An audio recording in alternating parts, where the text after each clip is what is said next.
Welcome to Press Smart YouTube channel. Press Smart YouTube channel में आप सभी का स्वागत है। दोस्तों, आज हम रेलवे ग्रुप डी 2018 पर आए साइंस के मोस्ट इम्पोर्टेंट क्वेश्चन को डिस्कस करेंगे। ये हमारा पार्ट 8 है। बाकी शायद पार्ट हमारा अपलोड हो गया, आप जाके देख सकते हैं। ये हेल्पफुल रहेगा रेलवे एवं एसएससी के लिए। साइंस के बेस्ट क्वेश्चन को आज हम डिस्कस करेंगे चैनल में। अगर आप नए हैं तो चैनल को सब्सक्राइब कर देना, साथ में बेल आइकन दबा देना। तो चलिए एक एक क्वेश्चन को हम डिस्कस करते हैं। पहला क्वेश्चन हमसे पूछा जा रहा है, the hormone produce in plant due to which bend toward sunlight. वे कौन सा हार्मोन जो प्लांट में प्रोड्यूस होता है जो सूर्य की ओर झुकाव हो जाता है? तो इसका आंसर हो जाएगा ऑक्सिन। आप ये तीन तो देख रहे हैं, ऑक्सिन, जिबरेलिन, साइटोकाइनिन, ये एक प्लांट हार्मोन है। तीनों प्लांट हार्मोन है, तो इसका उत्तर होगा ऑक्सिन होगा। ऑक्सिन क्या करता है? प्लांट को ग्रोथ करने में मदद करता है। और एस्कॉर्बिक एसिड विटामिन सी का रासायनिक नाम है। विटामिन सी का रासायनिक नाम है। तो बढ़ते हैं अगला क्वेश्चन की ओर। अगला क्वेश्चन हमसे पूछा जा रहा है, how many mole sulphuric acid present in 25 ग्राम। 25 ग्राम में कितने सल्फ्यूरिक एसिड का मोल प्रेजेंट होगा? तो इसका आंसर हो जाएगा 0.255। ऑप्शन नंबर 3 सही हो जाएगा। सल्फ्यूरिक एसिड कहाँ प्रेजेंट होता है? बैटरी में, कार के बैटरी में प्रेजेंट होता है। इसे किंग ऑफ एसिड भी कहा जाता है। किंग ऑफ एसिड भी कहा जाता है, ये आप नोट कर देना, काफ़ी इम्पोर्टेंट है। तो बढ़ते हैं अगला क्वेश्चन की ओर। अगला क्वेश्चन हमसे पूछा जा रहा है, weight on object of moon dash into weight of earth. इनमें क्वेश्चन हमसे पूछा जा रहा है, पृथ्वी पर किसी वस्तु का भार चंद्रमा पर इसके भार का 6 गुना होता है, 1/6 गुना होता है, क्योंकि चंद्रमा में जी का मान 1/6 होता है। तो इसका उत्तर हो जाएगा 1/6। बढ़ते हैं अगला क्वेश्चन की ओर। मोस्ट इम्पोर्टेंट क्वेश्चन है ये। अगला क्वेश्चन हमसे पूछा जा रहा है, which of following can exceed solid, liquid and gases. इनमें से कौन सा ऐसा पदार्थ जो सॉलिड, लिक्विड के में फॉर्म होता है? इसका उत्तर हो जाएगा नॉन मेटल। ऑप्शन नंबर 4 सही हो जाएगा। ये सारे पीरियोडिक टेबल के एलिमेंट है। मेटल क्या है? मेटल आपका डी ब्लॉक में प्रेजेंट होता है। इनर्ट गैस ग्रुप 18 में आपको ये देखने को मिलेगा। मेटालोइड क्या है? मेटालोइड आपका पी ब्लॉक में देखने को आपको मिलेगा। टोटल 7 मेटालोइड होते हैं। तो चलिए एक एक क्वेश्चन को आपको हम डिस्कस करते हैं। इसमें पूछा जा रहा है, group dash contain non reactive. इनमें से कौन सा ग्रुप है जो किसी से रिएक्ट नहीं करता है? तो ग्रुप 18 हो जाएगा। ऑप्शन नंबर 1 सही हो जाएगा। इसे क्या कहते हैं? जीरो ग्रुप भी कहते हैं। Zero group. 17 को क्या कहते हैं? हेलोजन। हेलोजन। ये पीरियोडिक टेबल का मोस्ट इंपॉर्टेंट क्वेश्चन है। बढ़ते अगला क्वेश्चन की ओर। अगला क्वेश्चन में हमसे पूछा जा रहा है, the element which atomic number 57, एक एलिमेंट है जो 57 बिलोंग करता है, ये कौन सा ग्रुप में आ जाएगा? डी ब्लॉक में। ऑप्शन नंबर 3 इसका सही हो जाएगा। चलिए डिस्कस करते हैं। P block, F block, D block, S block कहाँ कहाँ होते हैं पीरियोडिक टेबल में? ये हमारा पीरियोडिक टेबल है, आप देख सकते हैं। पहला को बोलते हैं अल्कलाइन मेटल, अल्कलाइन मेटल। दूसरा को बोलते हैं अल्कलाइन अर्थ मेटल।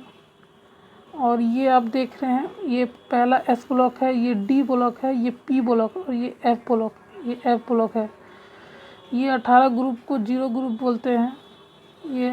ये किसी से रिएक्ट नहीं करता है। और ये एफ ब्लॉक है। टोटल 118 एलिमेंट होते हैं पीरियोडिक टेबल में होते हैं।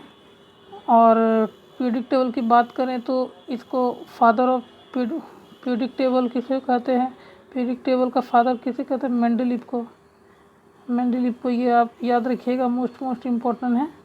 और पीरियोडिक टेबल की बात करें तो इसमें आपका इसमें टोटल इसमें बात करें इसमें पीरियड की बात करें तो 7 होते हैं। और ग्रुप की बात करें तो 18 ग्रुप होते हैं। और टोटल एलिमेंट की बात करें 118 एलिमेंट होते हैं। तो इसमें नेचुरल एलिमेंट कितने हैं जो प्राकृतिक रूप से?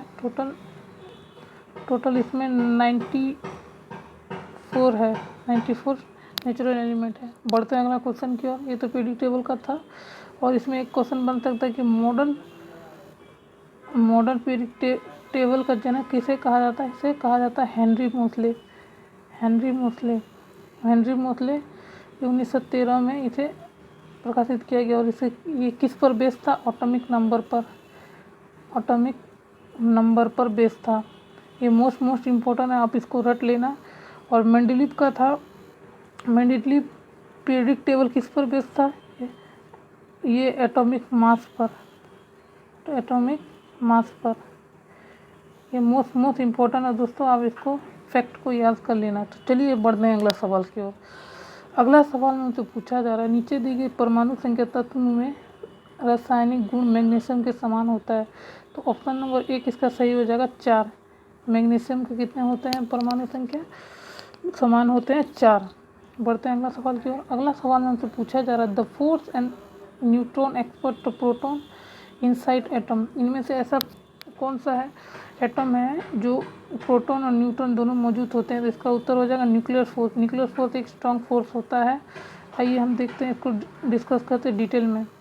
ये आप देख सकते हैं, परमाणु के नाभिक स्थित प्रोटॉन तथा न्यूट्रॉन के बीच लगने वाला बल को ही न्यूक्लियर फोर्स कहते हैं। यह एक स्ट्रॉन्ग फोर्स होता है जिसमें प्रोटॉन और न्यूट्रॉन अंदर होते हैं और इलेक्ट्रॉन चारों तरफ चक्कर लगाते रहते हैं अपने कक्ष पर। तो ये उत्तर इसका था। बढ़ते हैं इसमें, और एक एक्सप्लेनेशन आपको बहुत इंपॉर्टेंट है, ये मोस्ट इम्पॉर्टेंट एग्जाम बहुत। हाइड्रोजन बम किस सिद्धांत पर कार्य करता है? Nuclear fission. एटॉमिक बम किस सिद्धांत पर कार्य करता है? Nuclear fission. तो ये मोस्ट इम्पॉर्टेंट है दोस्तों, ये भी काफ़ी इम्पोर्टेंट है, सारे एग्ज़ाम में आता है। तो चलिए डिस्कस करते हैं दूसरे क्वेश्चन को।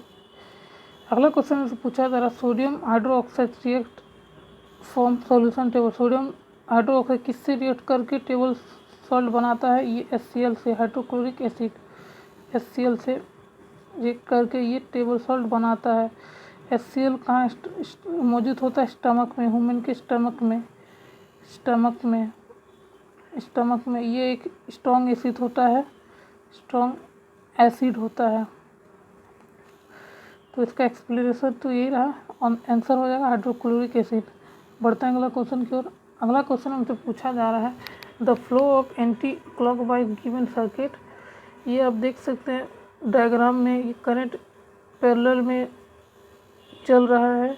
तो क्या एंटी क्लॉकवाइज चला इलेक्ट्रॉन?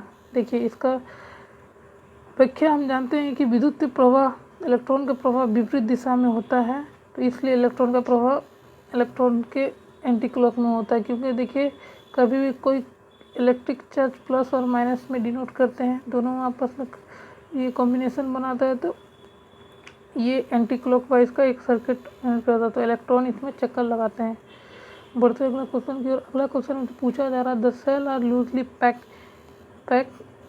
इन लार्ज इंटरसेलुलर स्पेस फाउंड। इनमें से कौन सा ऐसा सेल है जो पैक बनाता है? पैरेन्काइमा।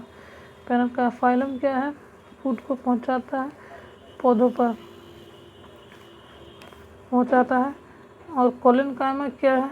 आपको इसमें पौधों में हार्ड एवं मजबूत पदार्थ करता है। और ये इस कोलेनकाइमा क्या है? ये फ्लेक्सिबिलिटी देता है, प्लांट में फ्लेक्सिबिलिटी प्रदान करता है। तो इसका उत्तर हो जाएगा आपका पैरेन्काइमा। चलिए बढ़ते हैं अगला क्वेश्चन की ओर। अगला क्वेश्चन में तो पूछा जा रहा है, the wave produce bottom C2 explosion. इनमें से कौन सा ऐसा वेव है जो समुद्र में एक एक्सप्लोजन के रूप में होता है? लॉन्गिट्यूडनल साउंड भी एक लॉन्गिट्यूडनल वेव है। इस तरह से देखिए, इस तरह से ये प्रोपगेट करता है। तो चलिए अगला क्वेश्चन डिस्कस करते हैं। अगला क्वेश्चन में पूछा जा रहा है, the suffix attach the hydrocarbon chain ending ketone. इनमें से कौन सा ऐसा हाइड्रोकार्बन है जो सफिक्स कीटोन से होता है? 1 -1। ऑप्शन नंबर 2 सही हो जाएगा। पढ़ते हैं अगला क्वेश्चन। अगला क्वेश्चन हमसे पूछा जा रहा है, male germ cell are produce. Male germ cell कहाँ प्रोड्यूस होते हैं? टेस्टिस में। इनमें जितने भी आप ऑप्शन देख रहे हैं सारे मेल रिप्रोडक्टिव सिस्टम का पार्ट है। और मेल हार्मोन कौन सा? टेस्टोस्टेरोन मेल हार्मोन है। तो बढ़ते हैं अगला क्वेश्चन की ओर। अगला क्वेश्चन में पूछा जा रहा है, the valency of chlorine respect oxygen. Valency chlorine के रिस्पेक्ट में ऑक्सीजन का वैलेंसी क्या है? 7 है। देखिए ऑक्सीजन का आपका एटॉमिक नंबर 8 होता है। वैलेंसी क्या है कि इलेक्ट्रॉन को लूज एवं गेन करने का प्रक्रिया को ही वैलेंसी कहते हैं। चलिए आइए हम इसको करते हैं। जैसे ऑक्सीजन का एटॉमिक नंबर 8 होता है तो इसका इलेक्ट्रॉनिक कॉन्फ़िगरेशन ऐसे कर सकते हैं 2 8 2 8। तो ये 2 8 कर सकते हैं फर्स्ट सेल में, इसमें 2 और ये दूसरे कक्ष में इसका 8 है। तो ये क्या है कि ये किसी से लेगा इसका अष्टक पूरा करने के लिए, तो इसको ये किसी को डोनेट करेगा, ये डोनेट करेगा जिससे इसका ऑक्सीजन का वैलेंसी हो जाएगा। तो ऑप्शन नंबर 7 इसका सही हो जाएगा। बढ़ते हैं अगला क्वेश्चन क्या, अब बॉडी रोलिंग डाउन हिल, अगर कोई बॉडी है जो कि हिल स्टेशन से नीचे झुकाव हो रहा है तो इसमें किस तरह का फोर्स लगता है, इसमें काइनेटिक एवं पोटेंशियल दोनों एनर्जी लगता है। तो चौथा ऑप्शन इसका सही हो जाएगा। अगला क्वेश्चन हमसे पूछा जा रहा है dash is rate doing work, इनमें से कौन सा कार्य करने की क्षमता क्या कहते हैं, पावर। ऑप्शन नंबर 3 सही हो जाएगा। अगला क्वेश्चन हमसे पूछा जा रहा है after explosion cell many pieces different direction such case the concept of momentum हो जाएगा। इसमें कौन सा सेल एक्सप्लोजन के रूप में होता है, मोमेंटम। एक chemical dash present in cork cell में 2 गैसेज, इनमें से एक केमिकल पदार्थ है जो कि प्रेजेंट कॉर्क सेल में होता है, सुबेरिन ये क्या है, एक प्लांट पर पाए जाने वाला एक पिगमेंट होता है जो वाटर गैस का आदान प्रदान करता है। बढ़ते अगला क्वेश्चन से पूछा रहा है बेकिंग पाउडर मिक्सचर किसका होता है, sodium hydrocarbonate and tartaric acid का टार्टारिक एसिड किसमें मिलता है, इमली में मिलता है। इम्पोर्टेंट है, बहुत इम्पोर्टेंट है। बढ़ते हैं अगला क्वेश्चन में पूछा जा रहा है which of following has media the sound travel सबसे फास्ट, इनमें से कौन सा माध्यम है जो साउंड सबसे स्पीड में ट्रेवल करता है। तो इसका उत्तर हो जाएगा सॉलिड में क्या, एल्युमिनियम में सबसे फास्टेस्ट ट्रेवल करता है। वैक्यूम में लाइट सबसे तेज चलता है। बढ़ते अगला क्वेश्चन की। हाँ दोस्तों, क्वेश्चन तो यही था। अगर आपको क्लास अच्छा लगा तो प्लीज़ सब्सक्राइब करें, बेल आइकन दबाइए और keep learning. Thanks for watching. जय हिंद, वंदे मातरम।